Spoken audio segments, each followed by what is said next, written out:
Michaela with LearnWire here. Today we are going to go over Unmixr AI. It does a lot of things. It does text-to-speech, there's an AI chatbot, there's AI dubbing, and it has some AI copywriting tools. So it's a good alternative to Copy.ai, to Jasper, to Speechello, and this is going to be best for bloggers and content creators and marketing agencies.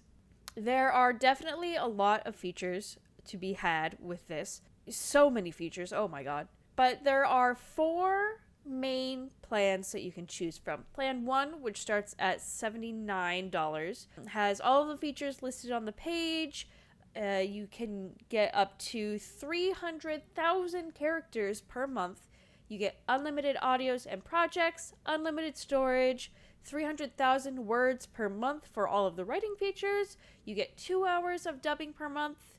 You can save unlimited documents for the writing features. You get long form audio. You get 1,000 AI voices and 104 different languages. These AI voices also have emotion and there is voice customization. It comes with AI script bot. There's background music and MP3 audio. You get full rights for commercial use. You get 50 plus AI templates for writing. You get access to the AI chatbots GPT 3.5, Gemma, Mistral, and DocChat.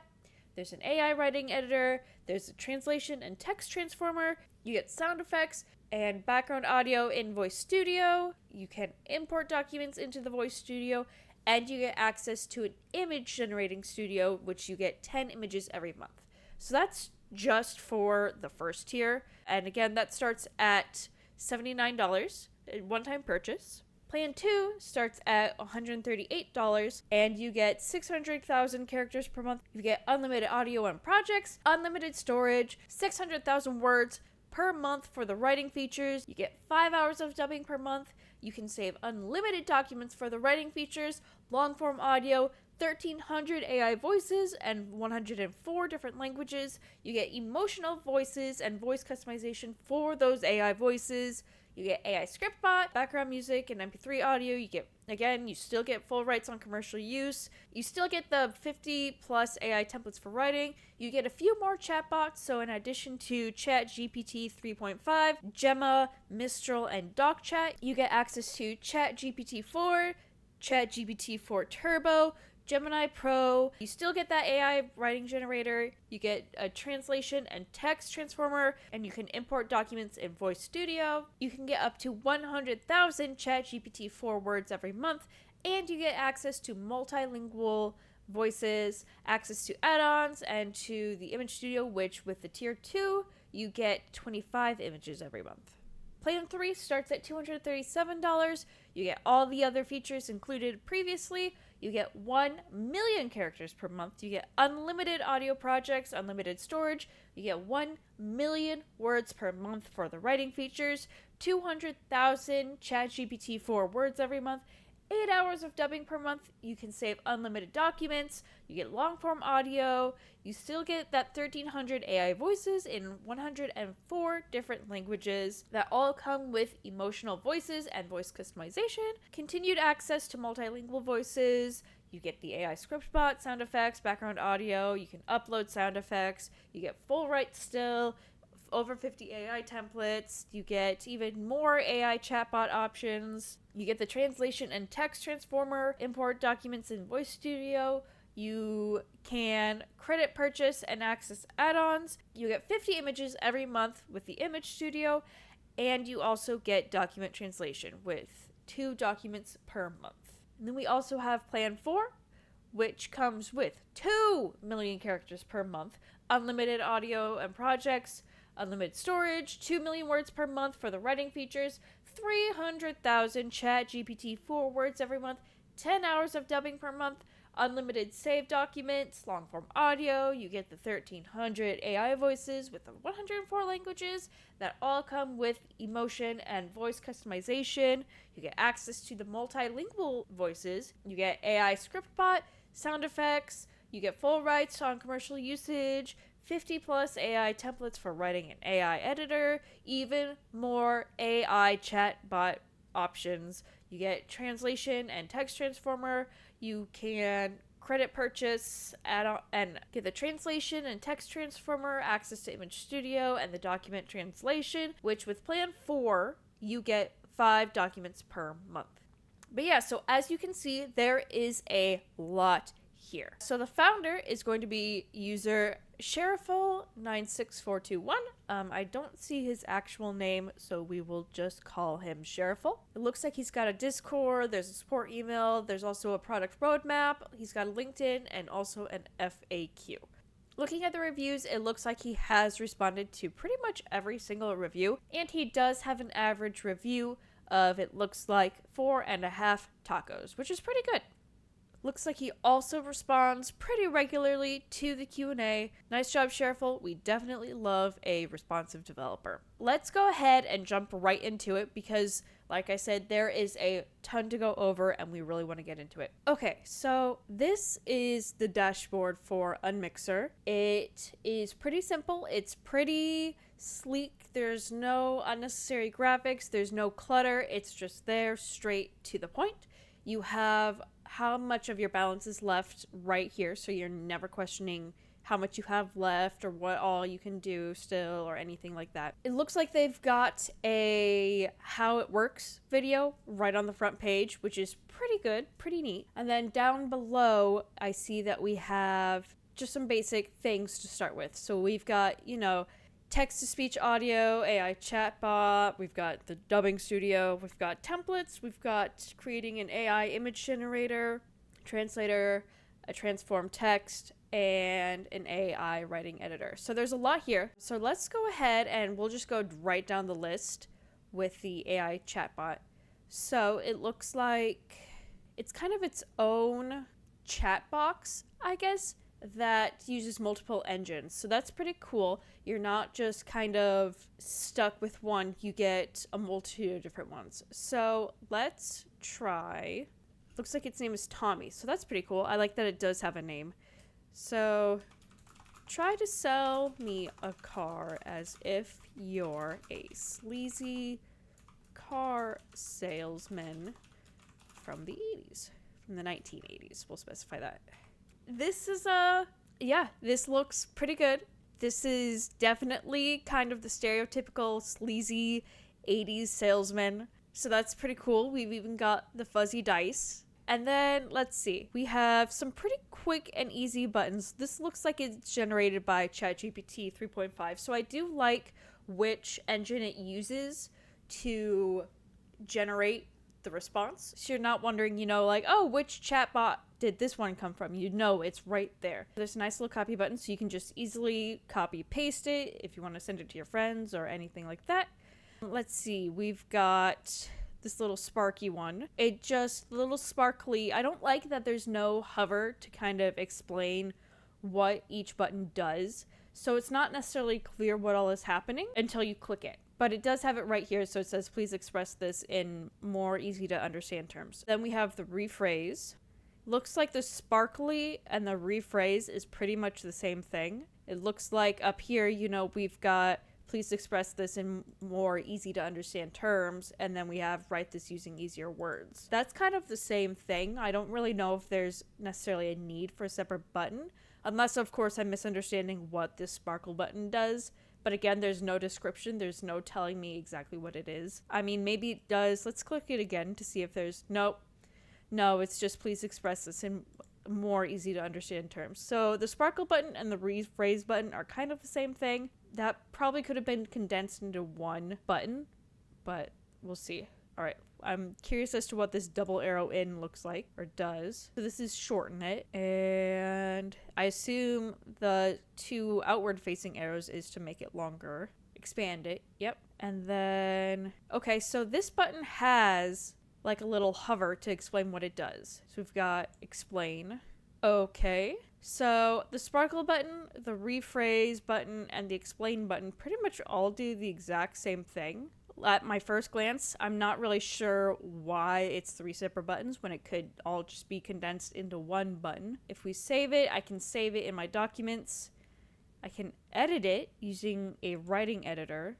Okay, so then we can simplify, we can rephrase, we can shorten, We can expand it.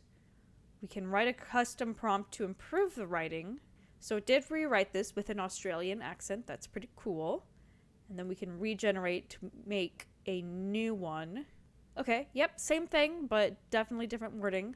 Okay, yep. So if we hit accept, that will just completely redo it. So, and then we can fix the grammar, which this doesn't do a whole lot. I wonder if it can fix my grammar. Like if I totally mess something up, we'll go ahead with that. And then there's a synonym for a specific word. Okay, yep. So I can just highlight a specific word and it'll pick a synonym for it. So I can actually add on to this. So, okay, so that's what the grammar is for. That makes more sense. So I can type onto this. This is my own personal words. And then let's add something misspelled. Herp, blurp. Okay, so it says blurp and blorp. Misspelled. Okay. Yep, so that fixed grammar is just for things that you type. So you can add your own words into here.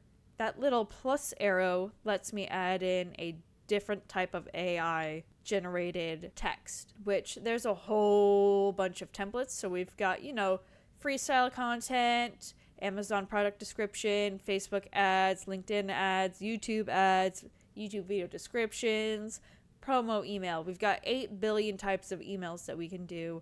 Podcast script, a press release, tutorial, all of that. So there's a bunch of different templates that you can choose from, which is really cool.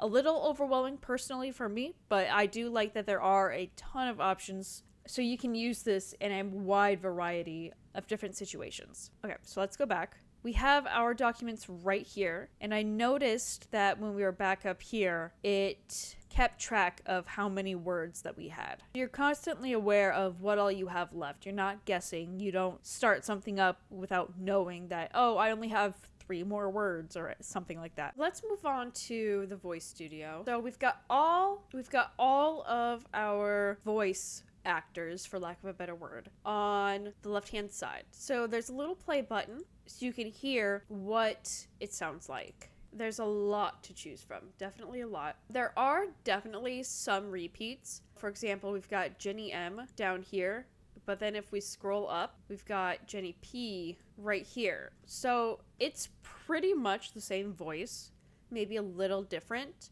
but it's close enough that I don't think the average person would really be able to tell the difference.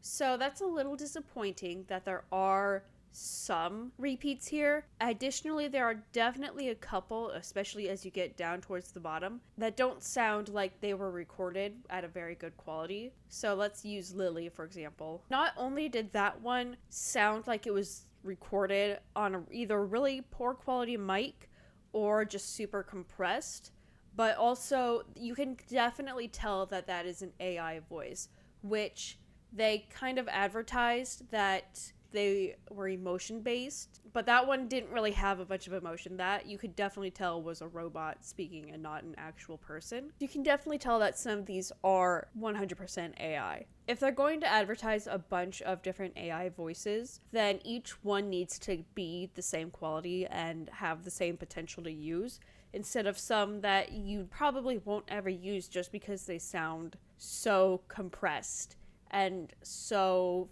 fuzzy almost. Each of these voices has a little intensity meter, so that'll kind of say the intensity of it. I don't know if intensity is the right word per se. It just kind of changes the pitch a little bit. Intensity isn't really the correct word for it, it's more the pitch of it. But we can add this little default style button, and we can choose the different styles and emotions that she can say. While it does list these as different emotions, it doesn't convey necessarily the emotion that I would expect.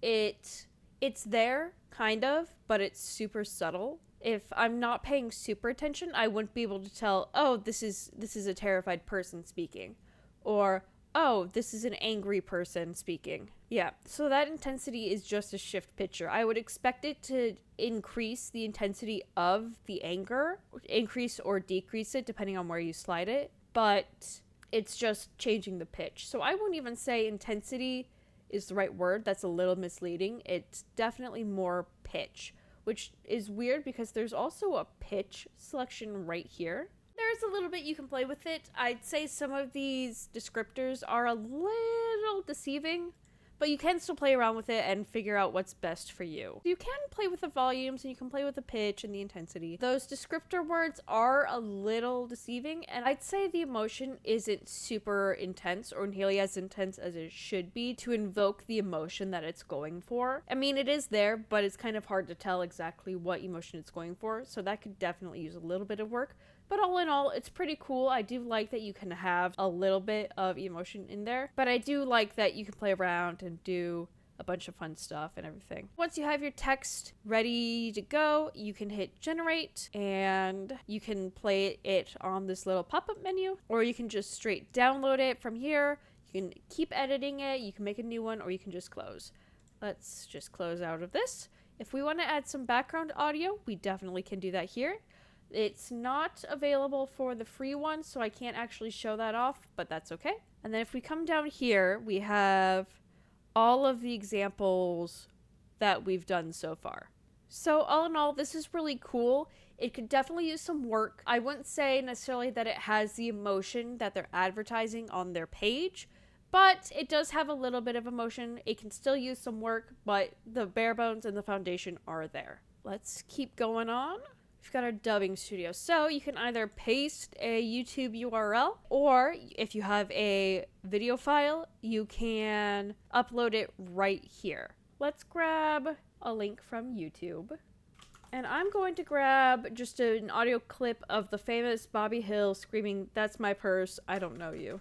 Paste it in here, and we'll hit proceed. It's ready to transcribe it. So the audio language, we'll put it in English, and the audio talks about its other. I'm not entirely sure why this is necessary, but let's transcribe it anyway. It's currently transcribing. Let's see how long that takes. It's only a 15-second video, so it shouldn't take super long. Okay, so it's probably been at least 5 minutes, and we are still transcribing the 15-second video. I could definitely transcribe this myself quicker. I don't know if this is just broken or taking a weird amount of time, but yeah, I'm just going to assume that this is just broken. Let me try a different video just in case. We'll try the hit video, Charlie Bit My Finger. See if that's any quicker. Okay, so the moment I uploaded another one, this status turned to transcribed. So let's pull this up. It doesn't, I've seen this video. We've all seen this video. It doesn't quite, it lists everyone as speaker 1 when there's at least 3 speakers here. Let's try translating it into, okay, I like that there's Klingon. That's pretty cool. It's not just, real languages. Let's change it into Klingon.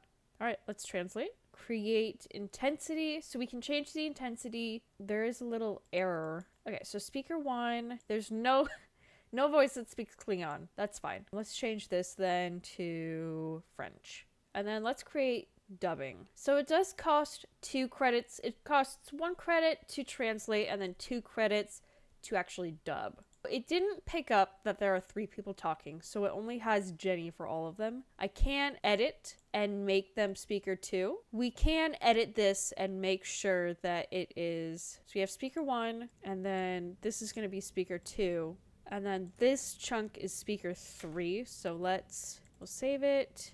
And in this editing thing, we can delete a block, we can add a block, we can merge blocks, so push these 2 together, or we can split 2 blocks and adjust the block duration. So we want to add a new block above.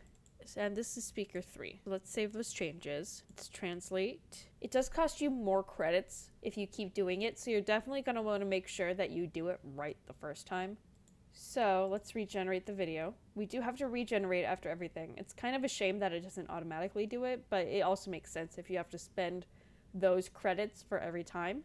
Let's save those changes. I can't change the time, which is a little unfortunate because it doesn't have those timestamps in the correct spot. Oh, nope, I'm wrong. I just had to click that button. Okay, so I can change here. It's not very intuitive on figuring out where the video is. We do have to pause it. Let's edit this one. It's just the block duration. Let's save those. This kind of blocks the time. So if I'm not paying super close attention, I have to keep going back and forth. It would be great if I could close that or at least move it, because right now I can't see that time code. So if I wasn't looking, I wouldn't be able to see where exactly I need to change this to. So we need to change this to, it starts at 10 seconds about. I can't change this a ton. I need to, it can only let me make it shorter or longer. I need it to start at an earlier time. So let's save that. Even though I changed the speaker here, it didn't change the, oh, I need to, let's regenerate.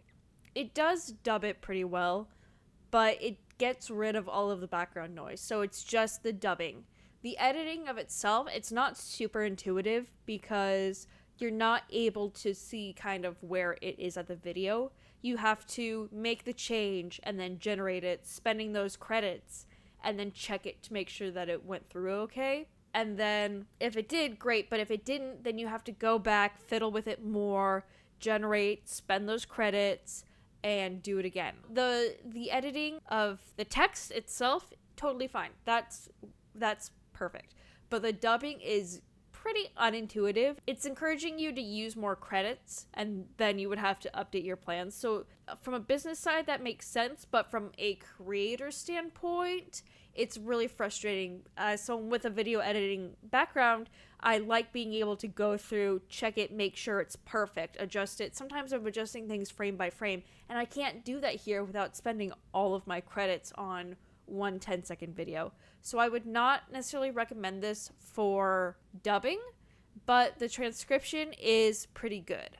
Let's move into the doc translation. The doc translation is not available for us right now. At least it says it isn't. Let's try uploading something. The doc translation says that it's in private preview. It kind of does look like it gives me the option to upload a document, so I'm going to try it and do it, see what happens. We'll just upload this. I was able to upload it.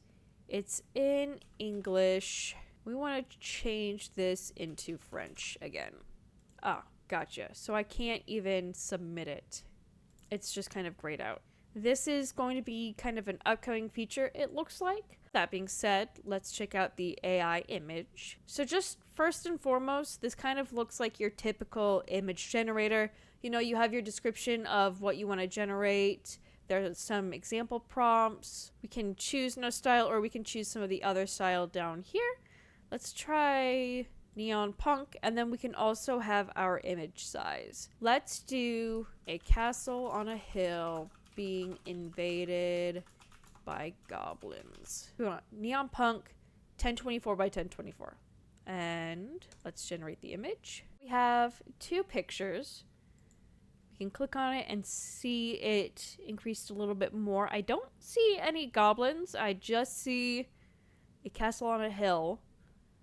At least for that prompt. Let's check out this prompt. Okay, so we do have a couple goblins here. It's not really an invasion. It's just kind of some scouts. But let's see if we can get the AI to improve this prompt. That's just the exact same prompt. Let's hit next. That is the exact same prompt. Let's hit next. And that is still the exact same text. Okay, let's try to make this a little bit more robust. By goblin armies while the city guard defends it diligently. Okay, let's try creating a new image. This one is definitely a little more what I was going for. You can definitely tell it's made by AI because, I mean, what is this? I don't really know what this is. This doesn't make sense logically. Additionally, these castle ramparts just kind of blend in with the background. There's a lot of stuff here that's just kind of screams AI. So this definitely isn't a super realistic picture. It kind of gave what I wanted. I still don't see any goblins attacking the castle on a hill, and I don't see any armies defending it. I just see maybe are these buildings? I'm not really entirely sure what this is. Let's try a different prompt. We'll do a duck sitting on a calm pond eating some seeds. Let's try fantasy art. Let's generate this image. Okay, so there was an error processing my request. I see. So it doesn't really give me any way to change how many images it generates. It just did the 2. So it ate up all of my image credits. So I'm not able to generate another image. I assume that's what's happening and it's not a bug. I wish that it would allow me to choose how many images I wanted to generate, because I would have chosen only one, so then I could look at different ones. Or if I'm not quite getting the prompt that I wanted, I can regenerate it and hopefully get the results I'm looking for. Here, I didn't get the results I was looking for. I was hoping for a big Lord of the Rings style fight and battle sequence, and I got maybe at most 3 guys. I guess I didn't look at this one. Okay, so this one has more, but they're weird shapes. They don't, well, I know I said goblins. These are 100%, you can tell these are AI, because their proportions don't make sense. The physics around them don't make sense. They kind of look vaguely like creatures, but these could be rocks for all I know. So I'm not super impressed with this. It ate up my credits super quickly because it was generating more pictures than what I wanted, and it didn't even generate exactly what I wanted for the pictures. It kind of semi-close, but also not close enough. I do see that there are some pictures down here, some example pictures. So these definitely look better. Maybe I just wasn't giving the right prompt. But even when I went, hey, let AI improve this prompt, it didn't, at least in my other one, it didn't really change it didn't change my prompt hardly at all. Overall, I'm not super impressed with this. It could definitely use some improvement. So let's then head over to the text translator. I'm not entirely sure how this would differ from the doc translation. Here, I mean, obviously you can upload a document and I assume it translates it, although this glossary thing makes me a little curious as to what it actually is. But here we can just copy and paste up to, 40,000 characters. We're just going to use the quick red fox jumps over the lazy brown dog. We want to translate this to French. This, to me, with my very limited French, looks pretty good. Let's check it. This is pretty good. This is just kind of like a text generator. I'm not 100% certain how close it is to what it actually is. I don't really know a bunch of different languages, so I can't confirm or deny that these are correct. This just looks like a basic translation tool that you can use, kind of like Google, maybe a little bit more accurate than Google, but I'm not 100% certain because I don't speak those languages. Right, so let's go down to our copywriting tools, starting with the templates. There are a bunch of different templates, which is pretty cool. That being said, just a quick glance, there is a little bit of a spelling error. So we've got right here, correct grammar and spelling error. And the grammar isn't 100% standard across the entirety of all of these templates. Let's start by making a Facebook ads copy. We have a metal futon frame. Now we just need to list the features or bullet points. So it's metal frame, gently used, U-Haul free. What then is our objective? We want to sell a product. So let's go ahead and hit other. And then we can choose our target audience. So we want college students and young adults. Let's do 2 results. I like that we can change how many results you have, and then we can decide if we want it the default length, short, medium, or long. So let's just do default. So let's submit this. College student alert, free metal futon frame, gently used, ready for a new life, haul it away and it's yours, limited time offer. Okay, yeah, so these are pretty good. So all in all, this is doing what it advertised that it would do. So let's try a different one. See if we can get a different thing. One thing I did notice is that I hit back and it brought me, this is the dashboard. We've got like our credits and stuff. And it looks like there's a little bit of a glitch here because I know on the dashboard, these are just supposed to be purple and they only turn purple when I hover over it. So it's really hard to see exactly what I'm looking at. So that's a little bit of a glitch there. Definitely something that needs to be worked on. For reference, this is okay. Looks like it just kind of broke this part of the dashboard. Let's head to the grammar corrector. I'm curious as to what this is going to be. We have to type in our sentence. We want the quick red fox jumps over the lazy brown dog. We'll just do one result and default. This is just more grammar and spelling errors. So you can use this if you have like a short story or a post or anything, and it can definitely check your grammar and spelling, which is really actually pretty handy. So these aren't really templates. These are more tools that you can use. Let's see, we've got a Dolly prompt, we've got a tone changer. Let's check out this transform text feature, so we can transform your text into any format. So say it with me, folks. The quick red fox jumps over the lazy brown dog. We want to generate a blog intro. We don't really need a target audience, but we can specify that, and you can create a style and tone. So we want it to be casual. Let's submit it. Have you ever seen a flash of red streak across your vision only to realize it was the elusive red fox? This fascinating creature with its sly grin, playful nature. Okay, cool. Yep, so it did do what it said it was going to do. I'm not 100% certain how exactly the transformed text would differ from the templates. It's just kind of the same thing under a different title. Next we have our AI writing editor. So this is just the basic form of earlier with the AI chatbot. So we can just start typing out here. This is pretty much exactly the same as what we were using earlier, so we don't have to go through all of this again. All right, let's go back.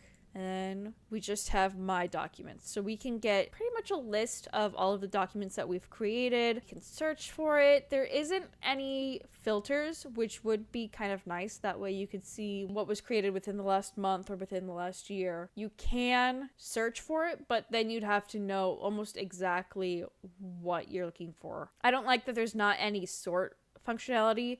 They're all just kind of right there. Okay, so then finally you can buy some credits. So if you end up running out of credits, you can buy new ones. I could buy more images. I can get 50 images for $1.99. Honestly, that's pretty good. These credits don't expire, so if you think you might need some and you buy them and then you find out you don't need them, you're not going to worry about them disappearing. They're going to be there forever and ever and ever, and you can still use them. So that is Unmixr. All in all, it was a little buggy, especially with the templates section and how it interacts with the home page, as well as the transcription and the dubbing. Not only was that buggy and it took a long time for my 15-second clip to upload, it was just super unintuitive, difficult to use, a little buggy.